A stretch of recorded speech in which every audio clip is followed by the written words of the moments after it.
السلام علیکم۔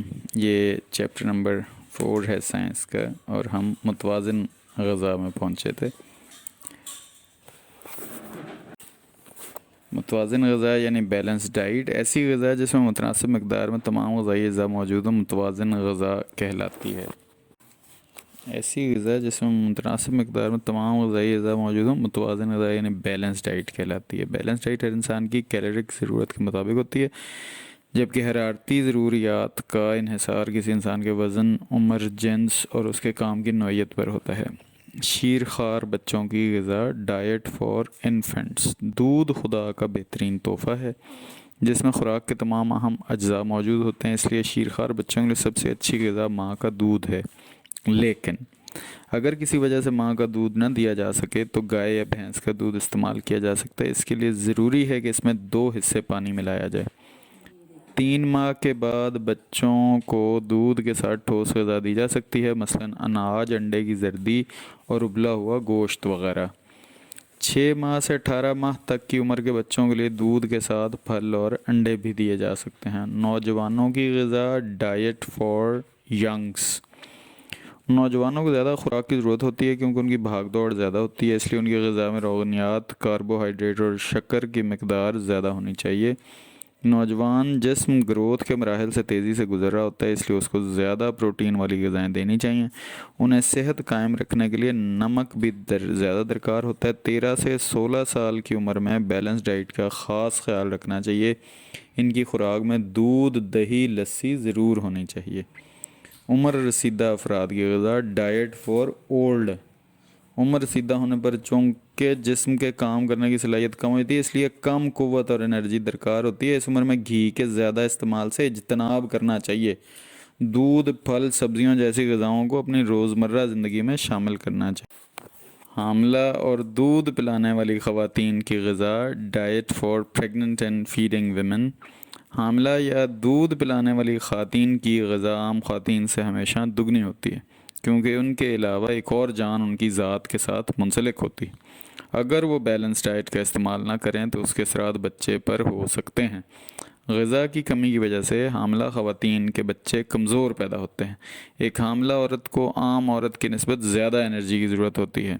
انرجی کی ضروریات کو پورا کرنے کے لیے انہیں پروٹین، نمکیات اور وائٹامن سے بھرپور غذا کا استعمال کرنا چاہیے۔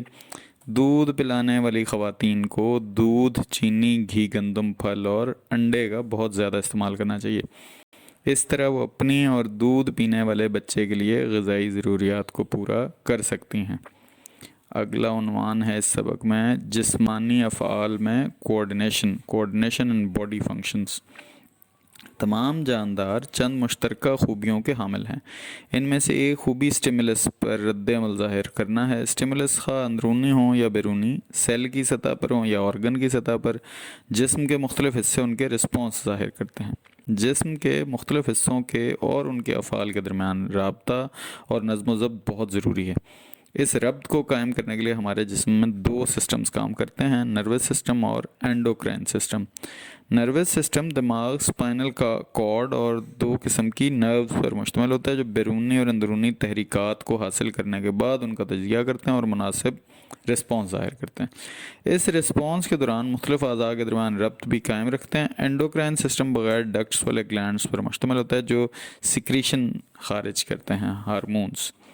یہ گلینڈز بھی اندرونی اور بیرونی تحریکات کو بذریعہ نروس سسٹم حاصل کرنے کے بعد مناسب مقدار میں ہارمونز خارج کرتے ہیں جو جسم کے مختلف افعال اور اعضاء کے درمیان ربط کے علاوہ مختلف اعضاء کے رسپانس ظاہر کرنے میں مددگار ہوتے ہیں۔ یہ ہارمونز ایسے کیمیائی پیغام رساں ہیں جو اپنی تالیف کی جگہ یعنی سائٹ آف سنتھسس سے اپنی کارکردگی کی جگہ یعنی سائٹ آف ایکشن تک خون کے ذریعے پہنچتے ہیں۔ Endocrine glands. اینڈوکرائن گلینڈز میں ہمارے جسم میں پائے جانے والے اینڈوکرائن گلینڈز مندرجہ ذیل ہیں: pituitary glands, thyroid glands, adrenal glands, pancreas, ovary اور ٹیسٹیز۔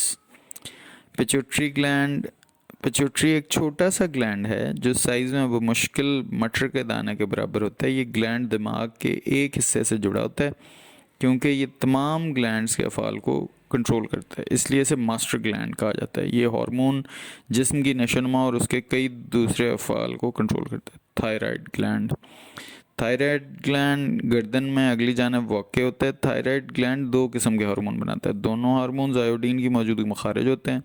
یہ ہارمونز جسم کی مناسب نشو و نما میں مدد دیتے ہیں اور کیلشیم کی مقدار خاص حد سے بڑھنے نہیں دیتے۔ جسم میں آیوڈین کی کمی کے باعث تھائرائڈ گلینڈ جسامت میں بڑھ جاتے ہیں اور گلڑ کی بیماری کا باعث بنتے ہیں۔ ان ہارمونز کی کمی کی وجہ سے جسمانی اور دماغی نشو و نما متاثر ہوتی۔ ایڈرینل گلینڈز، یہ گلینڈ جوڑے کی شکل میں ہر گردے کے اوپر والے سرے پر واقع ہوتے ہیں۔ یہ خون میں گلوکوز کی مقدار کو کنٹرول کرتے ہیں، جسم کے غیر ارادی افعال کو کنٹرول کرتے ہیں اور انسان کو حادثاتی طور پر پیش آنے والے واقعات کے لیے تیار کرتے ہیں، مثلاً غصہ، خوف، لڑائی جھگڑا اور غم وغیرہ، جن کے دوران دل کی دھڑکن بڑھ جاتی ہے اور میٹابولزم کی رفتار تیز ہو جاتی ہے۔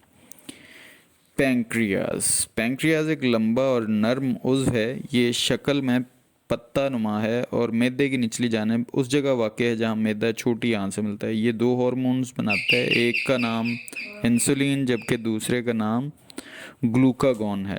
انسولین خون میں گلوکوز کی مقدار کو کم کرتا ہے اور اسے مقررہ حد تک لانے میں مدد کرتا ہے۔ گلوکاگون اس کے برعکس عمل کرتا ہے، یہ ہارمون خون میں گلوکوز کی مقدار کو بڑھاتا ہے اور اسے مقررہ حد تک لانے میں مدد دیتا ہے۔ انسولین کی کمی پر انسان ذیابیطس یعنی ڈائبٹیز کا شکار ہو جاتا ہے۔